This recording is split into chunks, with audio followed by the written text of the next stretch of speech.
why does this hit me and resonate with me so much? And I feel like I can kind of quantify my life before and after I heard that record. Wow. And like a defining moment. Totally, dude. Yeah.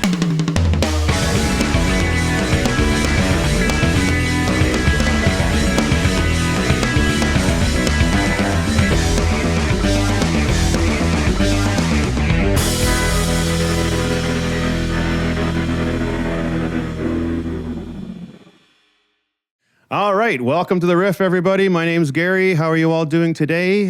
We at the Riff we tried to find that creative thread that drives success within multiple disciplines. We're talking art, music, sports, and everything that lurks in between. Our foodie section is sponsored by my-toronto.ca, and they brought in some awesome surprises for us to munch on and sample. And even Jeremy and I don't even know what we're going to be eating, so stick around for that. That'll be kind of exciting. my-toronto.ca is your source for exploring Toronto like a local. Also, please, we'd really appreciate it if you like, subscribe, and share the podcast today. We would really would thank you for that. And if you think I'm sitting here by myself, no, I'm not. I got Jeremy here with me. Jeremy, how's it going, how buddy? are you doing? I'm doing great. What's going on with you? Excited about today. Going to be a great episode. I had a really cool week this week in that I got to go see Triumph, which was super cool. That was a lot of fun. April Wine opened, although they were a bit of a cover band for April Wine. Yeah, but Triumph. They was awesome, but Triumph was incredible. And just watching Rick Emmett up there, man, it's like, when I was growing up, I was always super proud of our two big rock bands. We had Triumph and Rush, and both of them were great musicianship. Yep. And two of the best guitar players in rock. And to see Rick up there doing it again, him and Alex, like those two guys being Canadian as a young Canadian guitar player, I was so proud of that. Did I ever tell you my Alex Lifeson story when I met Alex Lifeson? Well, so I was we just moved to town, wherever we were, and then I went to the local Walmart, and I'm paying for, whatever I was buying, and the next guy coming into the cash register, like the area there, like wasn't really the proper space, right? And I kind of looked over as if this guy's getting kind of close, right? I looked over, I went, I know the back of the head. I know that guy. Like, I recognize that back of the head instantly. I was like, that's Alex Lifeson. Okay, Gary, play it cool, right? So I went to the front of the store, and Alex is checking out, and he's paying for whatever he's got to get. And I just picked up anything, just kind of like at the front of the store going, yes, okay, what's this thing? And then waiting for Alex to come by to the door, right? And I was like, oh, Alex, hey, how are you doing? What are you doing here, right? And so, I was joking around with him because he bought this Star Wars gun for his grandson or something like that. I was like, what are you going to attach that to your guitar and shoot lasers like Ace Frehley or something like that, right? So anyway, we're talking. As we're leaving, I introduced myself, right? And as we're leaving the store, we're both walking through the parking lot, just like two guys in town, right? And I'm thinking, oh crap, he probably thinks I'm following him. Like, I'm just going to my car. And it turns out, as we're walking, we're both parked side by side. So I'm like, oh, that's okay, hilarious. Gary, play it cool. It's Alex Lifeson, play it cool. And so we're talking. I put the whatever in the back of the trunk there, and then we're talking away, and I don't want to be the guy that drags the conversation out for too long. I want to end it. I want to be the guy that ends it, right? So I said, okay, Alex, nice to meet you, take care and all that kind of stuff. And he's getting into his car, and he says, yeah, take care, Gary. Nice to meet you too. Oh my God, he said my name? I was just like, holy smokes, right? And so 2 weeks later, this is 2 weeks later, driving through the same parking lot, going over to the different store, the liquor store, right? And in the same parking lot, and I'm telling, like, my wife and my son were in the car too, and I was like, this is where I met Alex Lifeson. We were both parked right in these two spots here, and I was chatting away and all this kind of thing. And then as we're going to the liquor store, my wife runs in to get something there, and she comes out of the liquor store, and she's like, there's a guy in there, very nicely dressed. He has nice shoes on. He's in the vintage section of the wine store buying expensive things. She goes, I think that's Alex Lifeson. I'm like, get it. You just saying that because I just mentioned Alex Lifeson. She goes, no, I really think it's Alex Lifeson. Okay, I got to go in. And so I went inside, and I did the old, what's this bottle of wine here at the front of the store? What's this thing here? Just to kind of kill time until he's checking out. And as he's walking by again, I went, hey, Alex, how's it going, right? He's like, oh, hey, how are you, kind of thing, right? He's like, I just met you a couple weeks ago and all this kind of thing. And, you went to the Rush concert, I think, the night before, and because he was in town, I guess, for those reasons, right? And then I was talking to him, and it was Easter weekend, and he actually, at the end of the conversation, again, I'm trying to end the conversation, so I'm not that guy, right? And I said, okay, well, take care, Alex. He goes, yeah, happy Easter, Gary. I'm like, oh my God, he said my name again. Anyway, so as we're walking, he's walking out, and I'm like buying. Now I have to buy this bottle of wine because I can't walk out with nothing, right? So I buy this whatever bottle of wine it was at the front of the store, and then as I'm coming out, Alex's car was like kind of diagonally away from mine, right? And then, but the windows were rolled down in my car. And my wife and my son are in there. And I guess my wife must have explained, who Alex Lifeson was to my son, wondering why Dad had to go into the store. And he's like, I want to meet Alex Lifeson. I want to meet Alex Lifeson. I'm like, oh my God, kid, be quiet. And the You're going to windows are blow my open cover too. here. I know. Like, you're ruining this for me, right? Anyway, he didn't hear it. Alex drove off, and then there you go. So That's hilarious. yeah. It's even funnier knowing what a Rush nerd you were too, because I know inside you were just dying. Oh my God. Grade 9 fanboy. Yeah, Totally. That's hilarious. Anyway, Yeah. we have a great guest, and I'm sure we're going to be talking a lot of prog rock today too, so it's kind of fitting that we talk about that. But let's get to our guest. So our guest is a multi-instrumental Juno Award-winning musician, recording engineer, and producer. He is a founding member of the progressive rock band Crown Lands, winning the 2021 Juno for Breakthrough Group of the Year, a 2021 and 2024 nomination for Rock Album of the Year, and the 2026 nomination for Instrumental Album of the Year.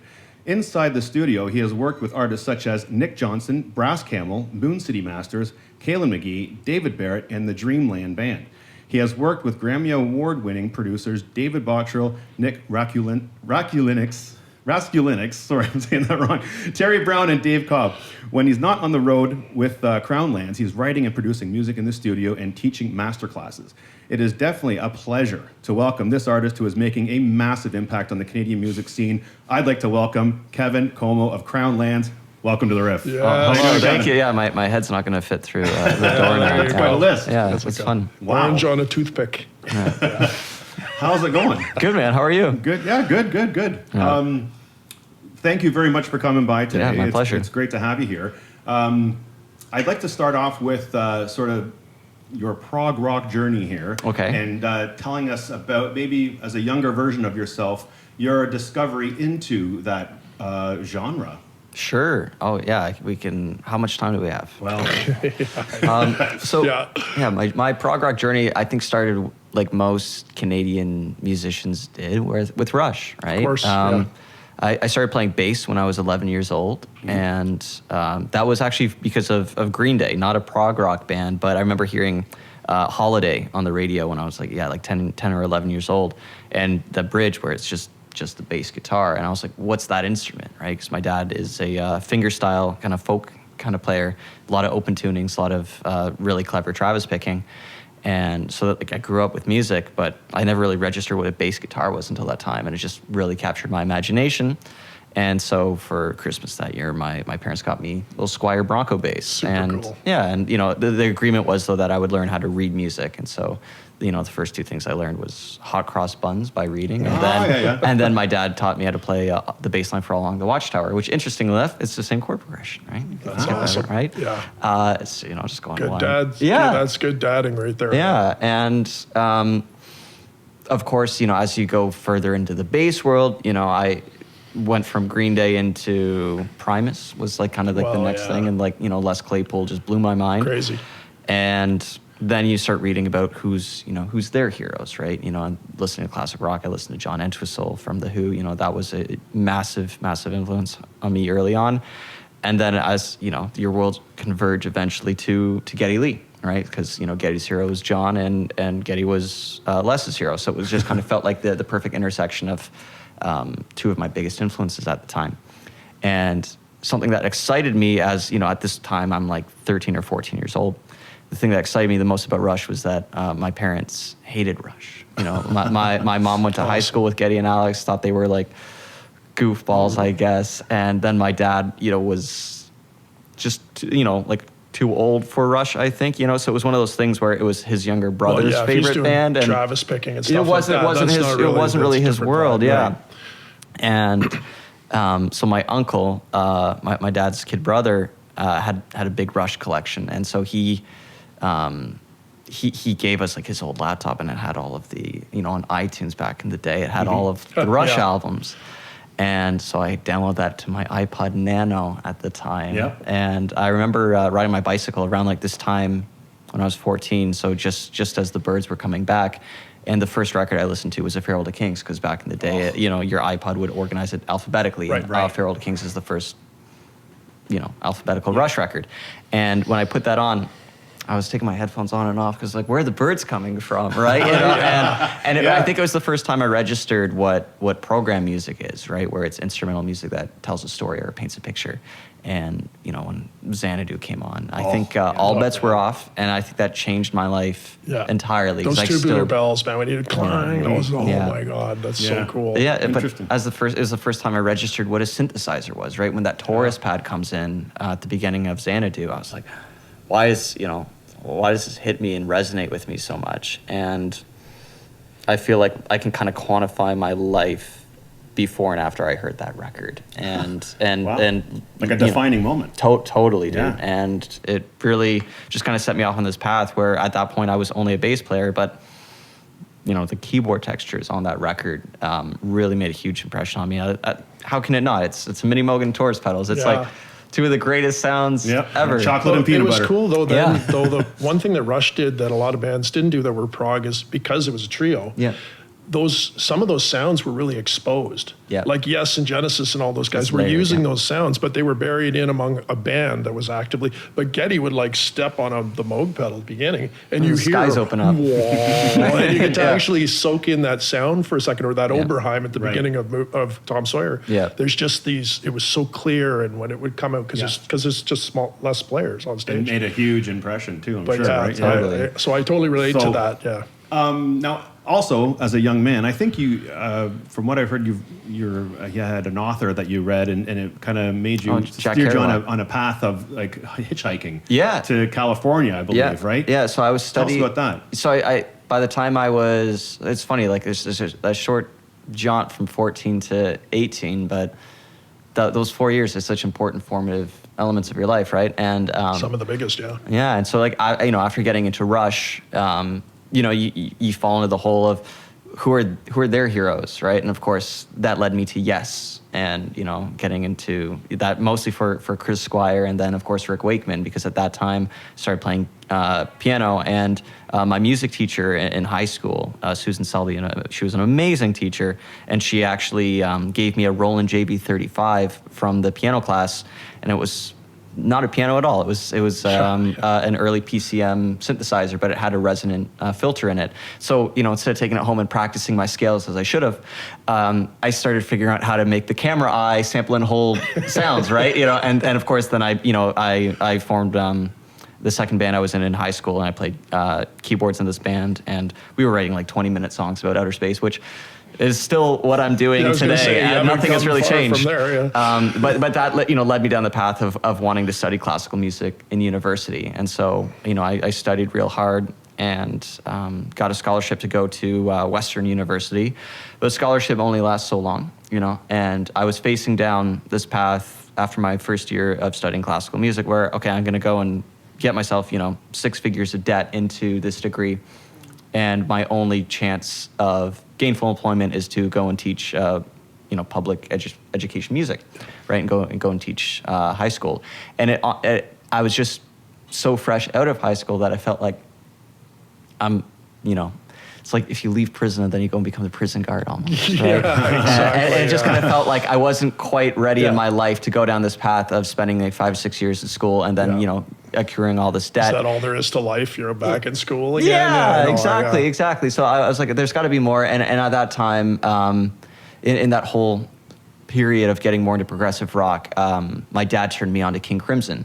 And then, of course, Mahavishnu Orchestra. What a great dad, man, I'm telling you. Oh, yeah. I remember going through his record collection, finding In the Court of the Crimson King, and putting that on the turntable, and it just completely changing my life the same way I think that A Farewell to Kings did. And then, of course, getting into Birds of Fire. That took me a lot longer. That was, Birds of Fire is great. What, yeah, oh, my God. What an incredible record. And again, like Jan Hammer, just one of my all-time faves. He's Jeff Beck, he did, was it Blow by Blow with Beck, and oh my God. Yeah, I hear you. Yeah, sorry, and Wired as well. That was a big record for me as well. Sorry, it was Wired that he was. Well, he was on Blow by Blow and Wired. Yeah. And what a brilliant guy. And then of course he went on to score Miami Vice as well. Jan Hammer's one of my all-time faves as well. But I digress. So during all that time, and then of course I discovered 80s King Crimson in that time when I was like 17 or 18 years old. And I think that is the greatest band of all time. Discipline, like the lineup, the Discipline, the Discipline lineup just, I mean, Adrian Belew, Tony Levin Fripp, on the stick. Tony I noticed Levin, you got a stick. I did just pick up a Chapman stick. Hold on one second. We are going like way far from Okay, but this all ties in. Okay. So by virtue of getting into 80s Crimson, I discovered Beat. And that was their second record. And actually the only lineup that lasted more than one album is the 80s lineup of King Crimson, right? And it's a testament how special that lineup is. But their second record, Beat, is a concept album built around Jack Kerouac and all of the beat poets, right? Like Neil Cassidy and Allen Ginsberg. And that was, I think, my first brush with great like American literature as well, because I was like, why does this hit me so hard lyrically? Because a lot of progressive rock is very obtuse, right? I love John Anderson's writing, but there's, with the exception of maybe Gates of Delirium, there's not a whole lot about meaning behind it other than these words are phonetically beautiful, right? But the lyrics on Beat resonated with me kind of unlike anything else at that time, and I read that, of course, On the Road, and Kerouac's writing, just really hit me. And so I started reading Dharma Bums and On the Road and Big Sur, and that Kerouac just became my favorite author instantly, and really inspired me. And so those writings of the Beat generation, right, like the generation before the hippies, the generation that inspired that whole movement of true freedom, and the writings of these great American road trips and traveling. That got you hitchhiking. So it set me off to, like in the summer between my first and second year of university, I bought like a nice backpack, and I just hit the road. I just hit the road. And so I hitchhiked across Canada Yeah. To British Columbia, and that took me a couple weeks. And then I spent like a week in Vancouver, and then I hitchhiked back down from Vancouver all the way to LA, and that took me about a month. Wow. And I went down like the Highway 1 and the 101 because, again, amazing. it was just like reading about it from all of those writings because of King Crimson and getting into Kerouac, and just hearing how beautiful that part of the world was, and it really was. And I would just I would just start walking until I'd get picked up or not, and then I'd just throw a tarp and a sleeping bag down and just camp, Good for you. in the woods on the side of the road. So the words or on the captured beach. you, and you made something out of it, right? You Yeah. kind of pursued a direction, and off you went. Yeah, and then when I made it to LA, I had a cousin who still lives there. He's actually an immigration lawyer, ironically, and so he was born in Canada, and he lives in LA now with his family. And I crashed on his couch for the first day, and then the first day that I made it there, I went to the Sam Ash in Hollywood, and I thought to myself, I like to go look at guitars. I like to play guitars. And so I went there, and I decided I really wanted to try out a Rickenbacker 4003 because I never actually played a Rickenbacker. Yeah. And so I asked an employee to bring me there, and because the Rickies are usually like sequestered away. Yeah. And Just sure don't enough, there was touch. this. There's these dudes that were playing one, and I just sat down and started playing bass with them, and these were all like they played in a reggae band, and so they're looking at me, and like they've got all their dreads, and they're looking at me, they're like, you play pretty good for a white boy. And I was like, oh, thank you. We started talking about music, and they mentioned that they didn't have a keyboard player, and they've been looking for a keyboard player, and I'm like, well, if you need a keyboard player, send me the song list, and I can sit in with you guys. And they had a gig that night, and so they invited me to sit in with them at just like this little dive bar in North Hollywood. Yeah. And they liked the way that I interfaced with them, and it was really, really cool. And these guys had an old Chevy like G20, just those big cube vans, and they had painted it like the Teenage Mutant Ninja Turtles van in the cartoon, and so it was like the yellow and green. It was clearly painted with like a roller, right? And they had like the Teenage Mutant Ninja Turtles logo in it. And I was like, these guys are my people. And so I went over to their place the next day, and we jammed, and I started crashing on their couch. And then before I realized I was in the band, I was living with them. and so I was in there for just shy of 6 months before your B2 visa as a Canadian runs out, and then you become an illegal alien. Yeah, And time to I head back. I flirted a little too closely with that. But it was a great time. You know, we played the Whiskey A Go Go. We played all these really cool shows around the LA That's very scene, cool, actually. and that was where I'd say I cut my teeth, and they had a home studio, and that was where I started really earnestly getting into recording and helping kind of get into that whole world. And it was just this amazing time where I was 19 years old, and I'd walk down to this park every day and just journal and and try and write everything the way that Jack Kerouac would, and just try and get into that stream of consciousness thing.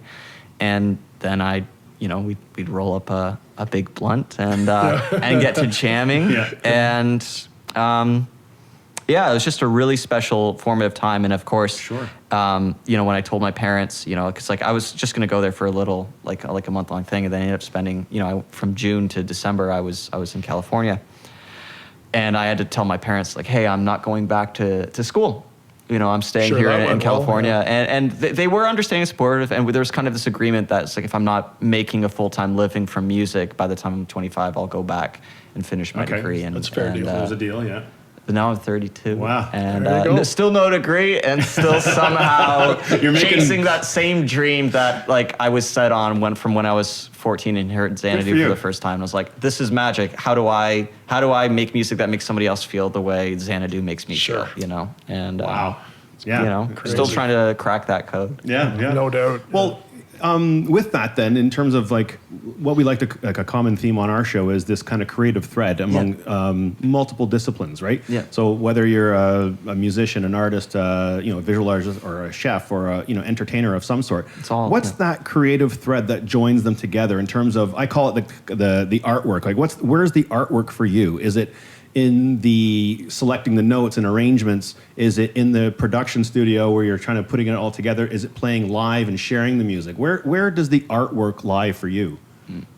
Yes. Exactly. Next question. That's a really good question. I think it's all of it, and I think it's the I think there's two elements. So it's like, one, there's like the pursuit of excellence and always trying to outdo yourself and always grow.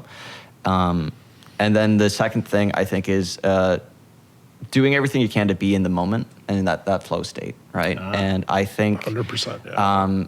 I think that's like a common thread of all of the disciplines that you mentioned, right? If you're an athlete, if you're a chef, if you're a writer, a musician, whatever it is, I think it's everything that you can do to strip away thought and just truly just being. And that takes a really long time to get to that place. But I find if I had to reduce all of the musical disciplines and find the one thing that gives me the most joy and the most presence, it's definitely performing on stage. Live, yeah. And Well, that's the tribal vibe, right? You're all in it together, and it comes off. There's an energy share there. Yeah. That's a very human experience, I think. It's is. unfortunate more people can't be on stage and see what that feels like to lead that. It's like a little tightrope, especially with the music we play. Krellins is a duo. We have there's no click, there's no tracks.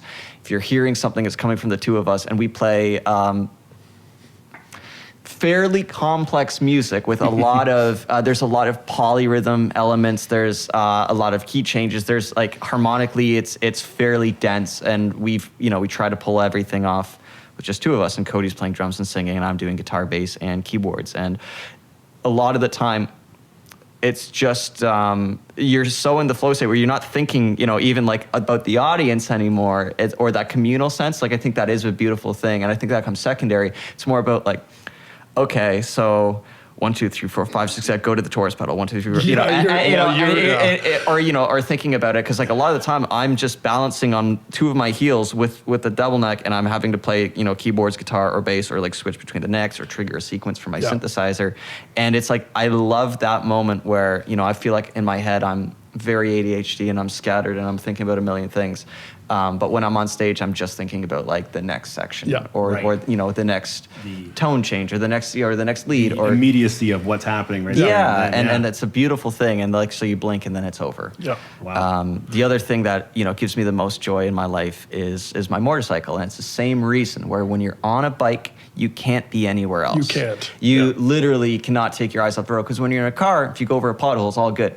On the bike, that can be the reason why you know, your insurance is paying out, right? Right. So it's like, it's a very different experience, and all you can think about is the next turn, or like thinking about carving a line, right? So if you're in a car, you don't have to be as conscious about apexing a turn. But on a motorcycle, it's like, it's everything. Gravel. Yeah. Exactly. Yeah. And so it's just all you're thinking about is the next turn and the next curve and the next the next apex that you're carving. And it's just like this beautiful thing. And I find in my life, I'm just chasing being in the present moment. And those are the two closest things I've gotten to no thought and just being. And it's like being on stage and then being on my bike. Super cool. Oh, I really want to get to Apocalypse and stuff like that. So let's switch over a little bit here. I want to talk about your evolution, sort of. See, when you guys first came out, there seemed to be like a little wave there. Tell me about the beginning, because probably like the White Stripes and then bands like Rival Sons and you guys, and there was this moment in rock where it became about a duo instead of three, and it was sort of like using octave pedals and fuzz and creating stuff that's bigger. People taking on a bigger role on stage. Yeah. So in the early days, obviously that shaped your compositions. Oh, big time, correct? Yeah, totally. And probably still does, it's right? a reflection of how bad the musical economy is. You know, if the less people on stage, the less people sharing writing credits, the easier it is to keep going, I think. For sure. Is that why you chose that direction in the first place, or was it?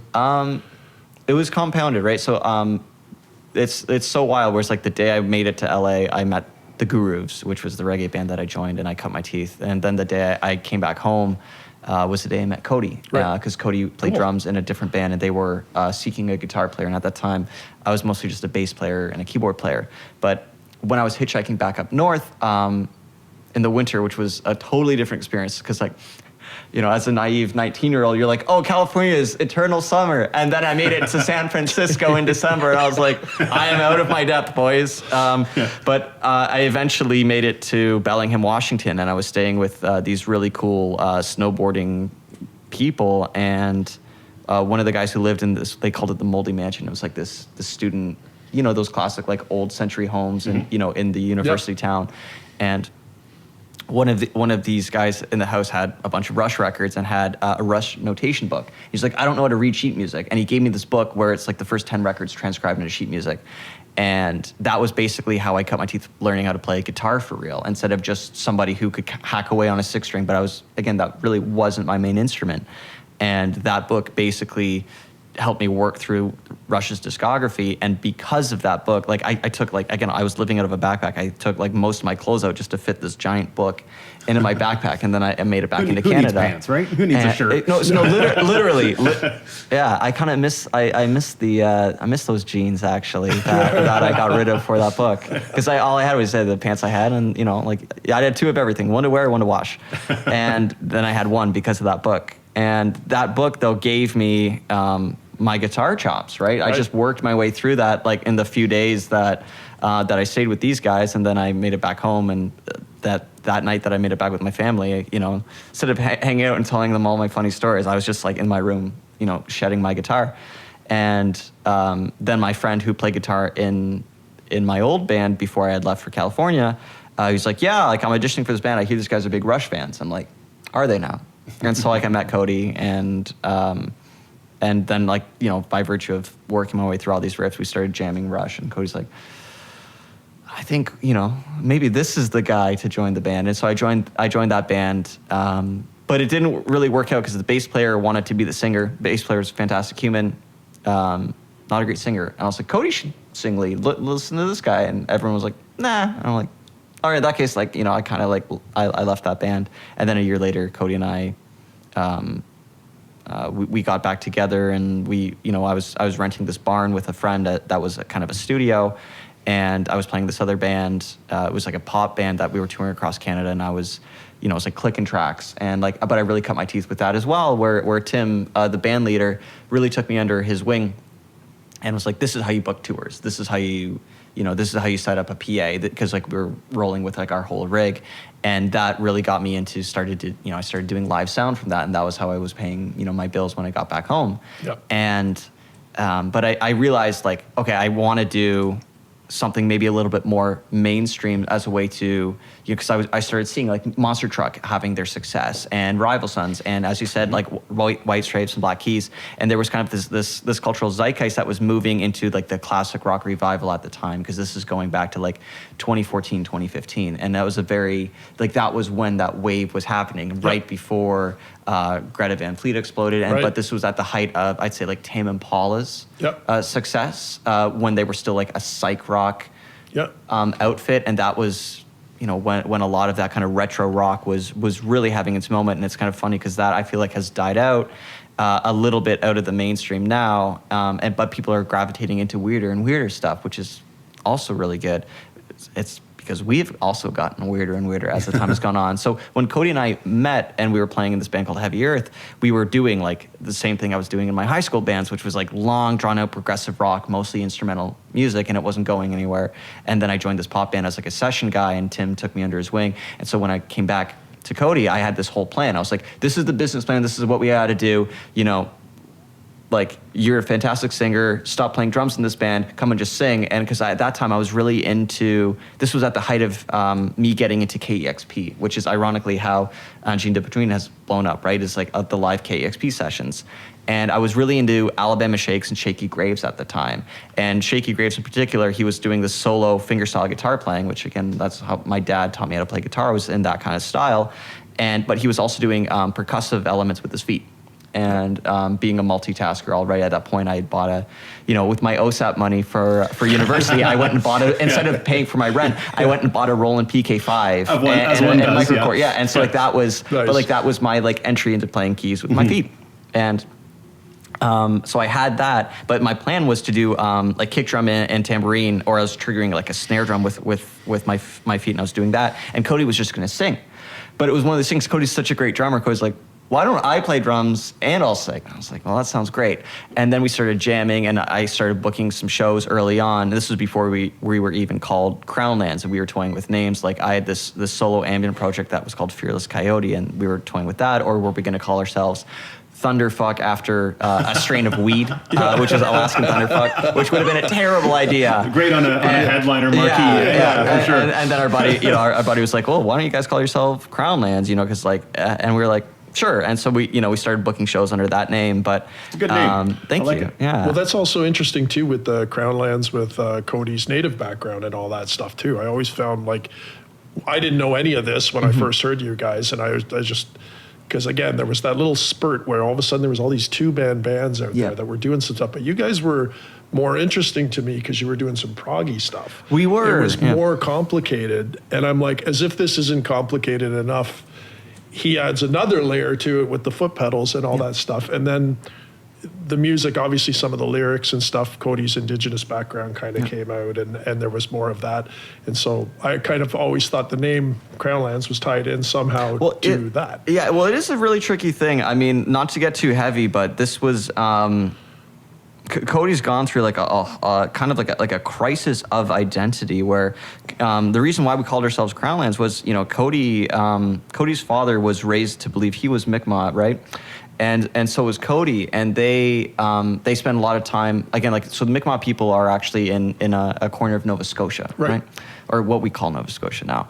And but Cody's family grew up in Ontario.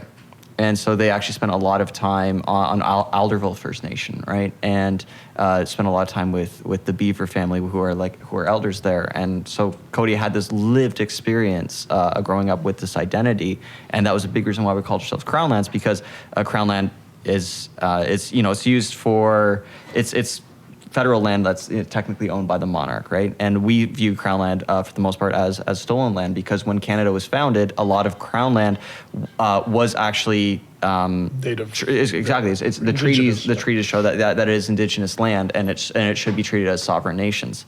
And we believe that that should still be honored, and it clearly isn't. And so a lot of our lyricism is built around the injustices that we've seen directly and indirectly, and the idea that it should be returned to the rightful owners. However, a few years ago, a number of Indigenous activists who call themselves Pretendian hunters started coming after Cody because Cody is not doesn't have their status. And I remember this. And these people who a lot of them actually like they've destroyed each other through infighting. It's like it's a tricky thing because like I'm navigating this as like a white Jewish person. All right, so like I'm not Indigenous, and Cody doesn't identify as Indigenous anymore because this spurred like a whole genealogy report hunt that we went down for a better part of a year, where these people were coming after Cody, and it's like basically saying like we have been causing harm to this community that we've tried to actually raise up and celebrate, right? But at the end of the day, it's like a legitimate thing, especially in academia, and this was right around the same time that like Buffy St. Marie, like all of that came out, going back in 23. Right. And so these people started coming after us and started doxing us and attacking like even my wife, myself, and Cody's family started getting like these serious harassments, and we went down these genealogy reports, and Cody's discovered that their ancestry, to the best of our knowledge, is actually Black Nova Scotian who were like English loyalists, like the escaped slaves from the southern states that actually made their way up to Nova Scotia and lived amongst the Mi'kmaq people on Mi'kmaq land for the better part of like 300 years. Like their family reports go back, which explains the confusion. But the tricky thing is though, genealogically, like there's not a lot of good reporting because all you're doing is going by paper trails. And at that time when this is before Canada was actually founded, and then when you were facing down like the racism of when the RCMP were being founded as the Northwest Mounted Police, and all of a sudden reserves were being built around like the Laurier administration. A lot of people would start like faking their identities on census reports, right? And so a lot of it is hearsay, where if you have two minorities that are living amongst each other, like kind of sequestered away from a different part of like the white English and French like colonization of a country, and there's a great incentive to lie about what your heritage is if you see that you're going to be rounded up and put on a reserve. And again, this is all conjecture, and that this is me coming at it from a friend of somebody who was raised to believe a certain thing. You're a complete ally to the situation. That's where I kind of feel the same. It's like, it's such a complex issue. It really is. And there's so much history. I don't feel I really can speak about it at all because I don't understand all the details.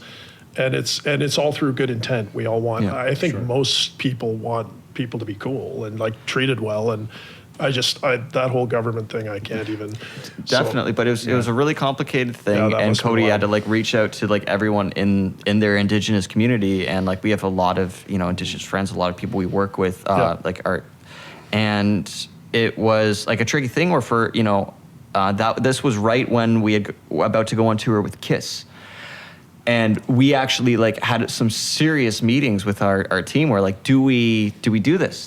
Can we still call ourselves Crownlands and talk about these issues where if, Cody doesn't feel comfortable about sharing this part of their identity, where it's like being, Cody is still a person of color, of mixed heritage. And this is, our lived experience. And how do you navigate that where all of a sudden, you're talking to your family where generationally everyone has believed one thing. And again, like with the, everything that happened with Buffy St. Marie, and it's like having this stain on your reputation as being like a Pretendian versus an Indigenous person. And like, well, if you've lived this way for the better part of 30 years, and then your family, your father has raised that way for 60 years, like how do you reconcile that? And we had a big moment where we weren't even sure if we were going to continue as a band or and that was a big reason why it's taken us so long to make Apocalypse, right? Whereas like Fearless came out in 23 and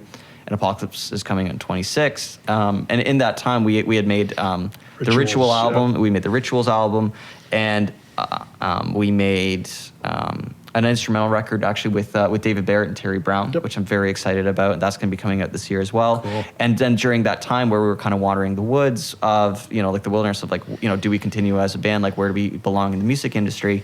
That was when I began producing other artists. And that kind of gave us the footing to be able to make our music ourselves. Because during that time, that was when the Beaches and ourselves were signed to Universal. And ironically, the Beaches and ourselves were dropped from Universal for not streaming enough. Isn't that So in a world where the Beaches can be dropped for not streaming enough, a band making this kind of music like ourselves, we don't have a hope to remain on a major label. Yeah.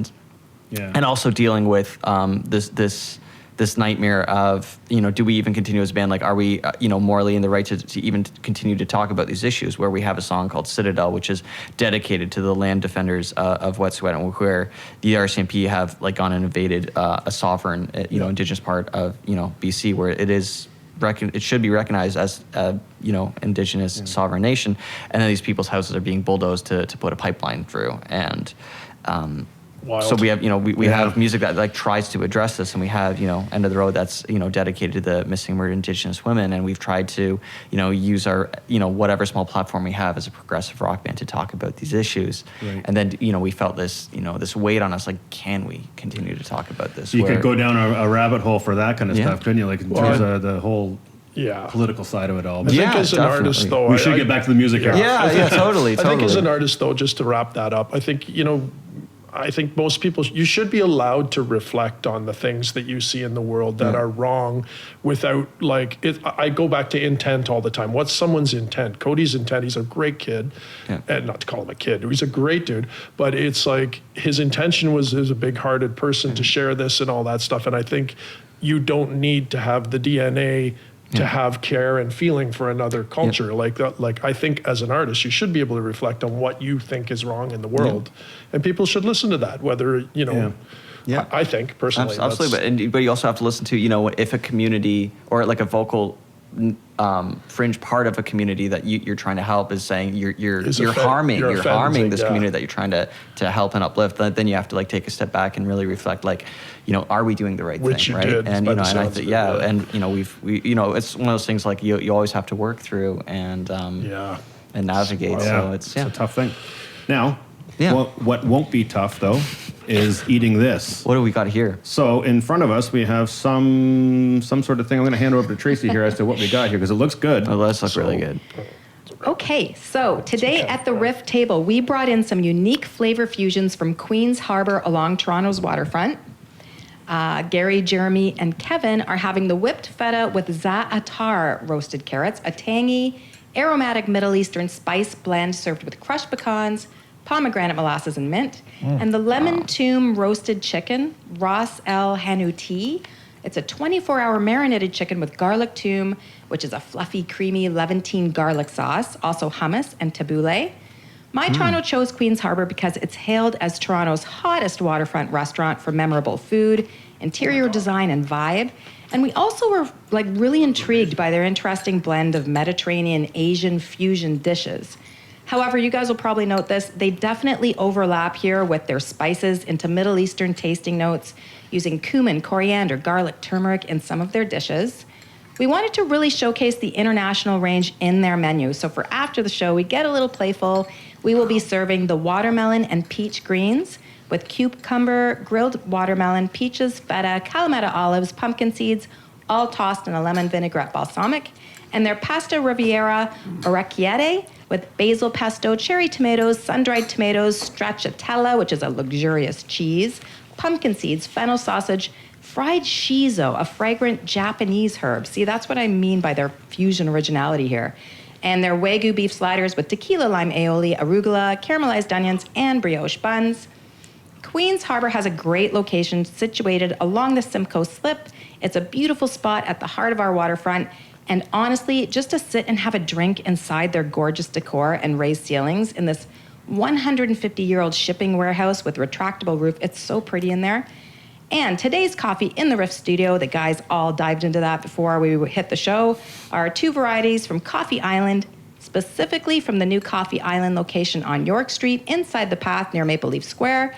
The single Estate Ethiopia Guji, a medium roast with strawberry, lime, and caramel tasting notes, and the Rwanda Gisanga, with roasters highlighting bright, fruity notes of cherry, citrus, and molasses. Great coffee and snack spot before a concert or a game. It's right beside the Scotiabank Arena. So back to the table, how are you all finding the sampling? Because I think the chicken alone has like over 30 spices. I inhaled it. That was incredible. Are you done That was already, Gary? really good. Wow. It had a bit of chicken. It had some like kind of a cheesy creaminess there, the green and all that kind of stuff. It was fantastic. Yeah, I don't even know what to say about that. There was so many flavors happening at the same time. That was was really, good. really tasty stuff. That was Yeah. incredible. Kevin, what'd you think? Well, Kevin's an Indian food cuisine fan, so I'm just curious if you noted that kind of flavor in there. That was incredible. Yeah. Yeah, like the notes of cumin are like where it's at. You Yeah. know, that's so good. So good. And Awesome. Tabbouleh, all right. More to come. That's And how if it works, if you eh? haven't been in Queens Harbor, I don't know, Kevin, if you know it down by I the don't water there. know. It's a new I don't building. spend a lot of time in Toronto. Yeah. Oh, you got to even It's just right have a behind drink. the Amsterdam Beautiful. brew house down Oh, there, okay. right behind it. Yeah. There's- It's just a nice part of Toronto. really nice. That was delicious. Really nice. Right. Thank I really you. enjoyed Wow. that. What a Yeah. treat. Good flavors there. I will let you So, guys would continue recommend. on. Yeah, back to, though, I do, again, with Apocalypse coming out. Yeah. Let's talk about that because, so Black Star, when I saw that single, a couple things really hit out at me. Okay. And that whole thing in general, I was like, wow, okay, first of all, that album so far, I'm hearing like not unisons and drones, and there's actual bass parts, there's counterpoint, there's all kinds of stuff happening that's more of a traditional band style writing. Yep. I also noticed after listening, I watched the video, and you got additional members Yep. on stage. There's a bass player and a keyboard player up there as well, and you're in costumes, which is Yep. like super cool and like. It's a huge step. Yeah. If this is like, is this a temporary, just a little side venture you guys are doing, or are you moving more in towards more? I think we're very much moving more into symphonic prog kind of space, and Fearless I've was. been waiting for this. Yeah, so Fearless, I think, was the first time that we abandoned the rule of we have to write something in the studio and arrange it in a specific way that it is pulled off live with just the two of us. I too. And it was a really tricky thing for us because bass is my first instrument, my first love, but as a duo, there's only so much you can do with that instrument. It's a lonely instrument when you don't have any It other is. harmonic information, Yeah. right? It's the bridge between. It's a support instrument. It is, Yeah. and it's my favorite instrument, but it is hard to make something like really harmonically interesting with something that is for the most part played monophonically. Yeah. And so that's why I gravitated to the guitar, and especially as a duo, I gravitated to open and modal tunings, and like that's my love of John Butler. Was the first guy that really opened my mind to open C, and that's where I live for a lot of it. And also my love of Joni Mitchell, where her use of open tunings is mind blowing, Yes. right? And I won't get into Joni right now because like then the Oh, whole yeah. interview, I can just Yeah, talk I know. about Joni's. We could Joni's nerd harmony. out on a lot of Yeah. stuff like on it. So a lot of Crownlands is built around these open tunings and modal tunings, and because of that, like I kind of live in like this. I call it like a modal soup, right? Where I'll live in a lot of like finger styling of if I'm droning staying in a certain like key center on the guitar, it allows me to move contrapuntally with my Taurus pedals, right? So if I'm staying doing like some kind of pedal tone with the guitar, the Taurus is doing an ascending or descending line, or vice versa. If I'm doing like a big, held bass note, I can move around harmonically on the guitar, and that is the way Crownlands was like arranged in the studio to match what we could do live for the first two EPs we did, our self-titled record, even White Buffalo, right? And that was a lot of, built around a lot of ostinato bass lines with guitar moving, ascending or descending and vice versa. Yep. Whereas Fearless, especially Starlifter, Fearless Part 2, which was like our first brush with writing like a near 20-minute song, I wrote a lot of it on the bass or on the keyboard. That was the first time I got my Oberheim OB6, and that was during COVID, where I had a Prophet 5 Rev 2 that was basically a very expensive vintage paperweight, and I ended up, I made the heart wrenching decision to sell that synth, and I used the money to buy my Oberheim, which was a new analog synth that actually turned on when you wanted it to turn on, and you could just hit tune, and it would tune stay itself. there, yeah. Like mind-blowing for an analog synth to actually work. Yeah. And but that gave us this whole new palette where I could, program in sequences and trigger them on and off with my left foot while playing keys with my right and guitar, and that gave us this whole new palette.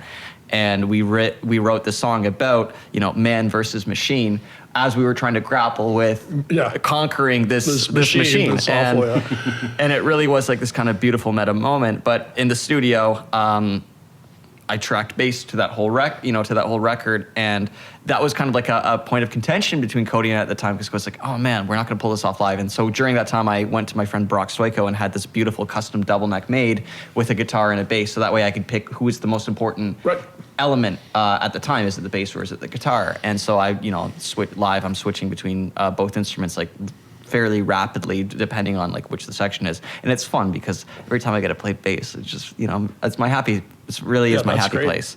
And so when it came to make Apocalypse a few years later, it was my time to, I think, assume much more on the production arrangement and engineering standpoint. And we still worked with David Bottrell and Nick Raskulinecz, who we had made Fearless with, but not as. They weren't quite as involved, because this is where I had the ability to kind of track everything in our studio at Chalet, and left to my own devices. I'm going to put a lot of busy bass lines on that music. Yeah. And we were, this time around, I think we wanted to lean a lot more into Yes and Genesis and not just much as Rush. And I was able to get a lot more creative with my mini Moog and my bass playing, and I think this is the closest we've gotten to making a record that reflects the music that's in both of our heads. I'm really excited about this, honestly, because I not that I dislike your older stuff. I love your older stuff, but it's a compromise. The evolution. I want to hear you express without the guardrails on. Like I know that you've been doing it. That's what I was trying to say earlier, awkwardly, but it's in the two-man band thing, the desire or the need to reproduce it live creates you to simplify certain parts. Big time, yeah. In order to make it work so that you can actually perform it live. But I know compositionally, your choices may have been very, very different if you could just actually do it. Yeah. Like building intensity and stuff like that's actually, that's one of the great things of prog is, when they all start like really riding and building, and there's this wonderful, it's almost symphonic in that's what I love about prog, because it goes from like small and tiny to like absolutely massive. Yeah. And you guys could never really get absolutely massive because you were refined, you're stuck in this sort of restriction. 100%. So I loved hearing it, and I was like, wow.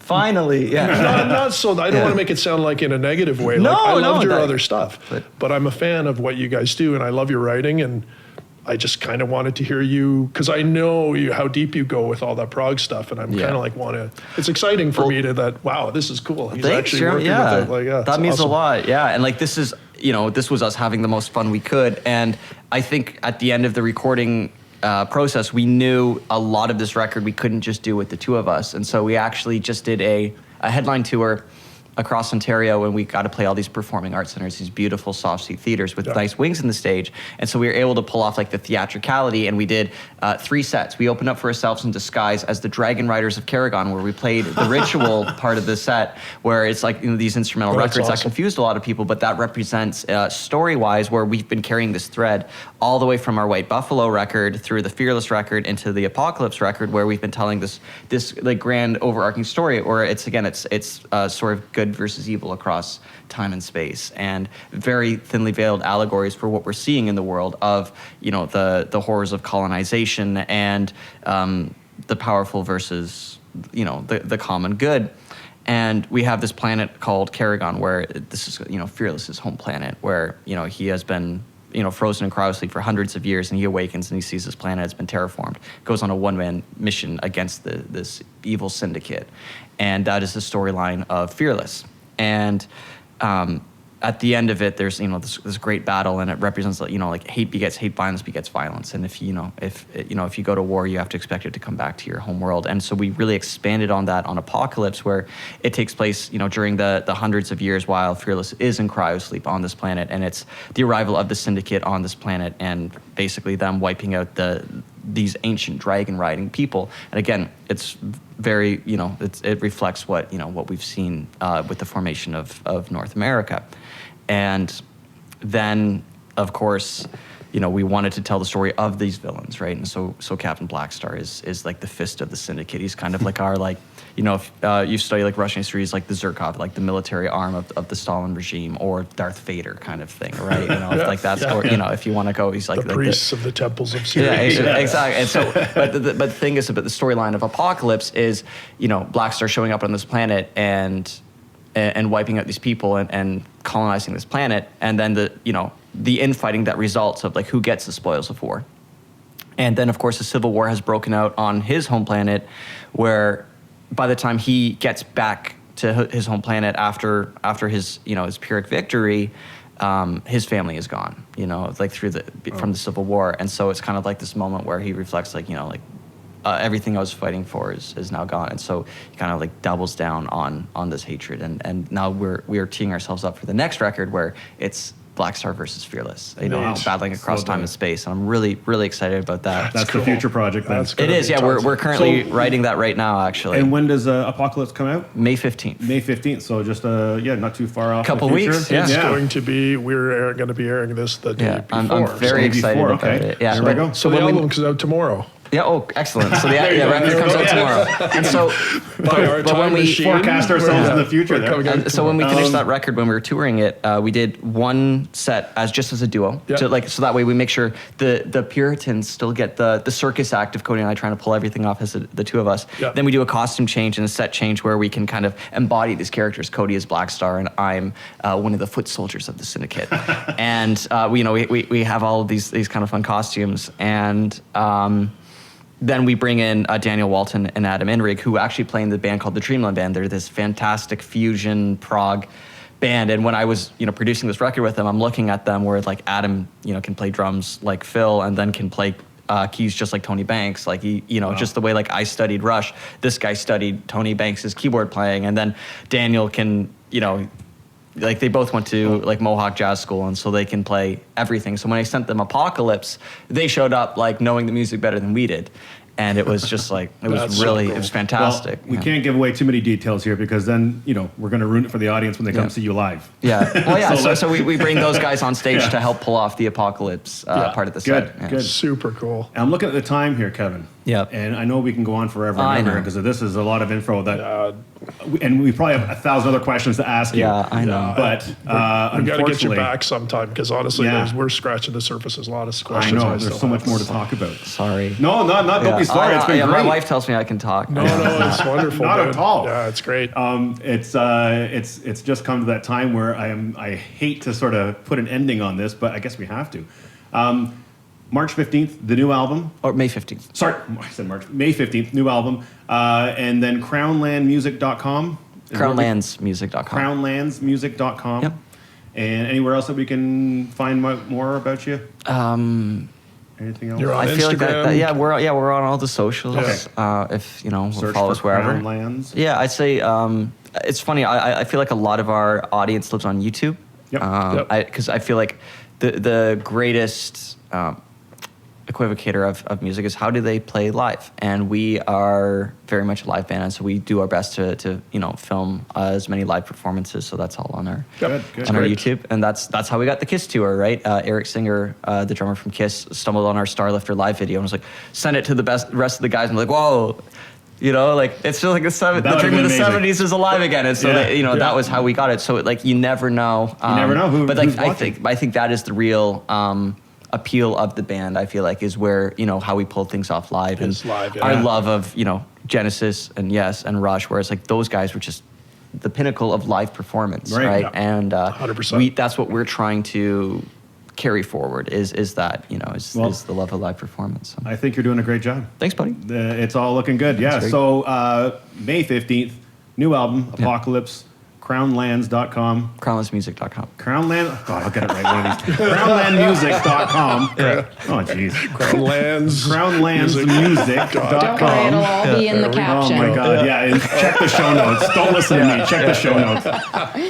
He's Boy. new around here. So well, thank you very much for coming. We really thank you for appreciate having us, Greg. stopping by the Thank Riff, you. and it's been Fantastic. great having you. Thank Thank you so much, That's man. great. Wow.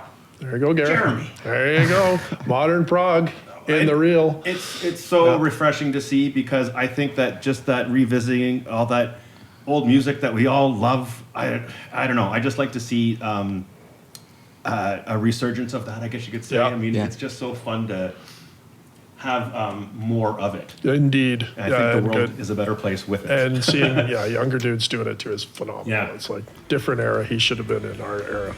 Cool. Great. Okay. Awesome. Thank Well, you very Gary, much. Thank you, guys. Jarrett, that's all for me. So all for I'm going me. to say it's a goodbye from me. And it's a goodbye from him.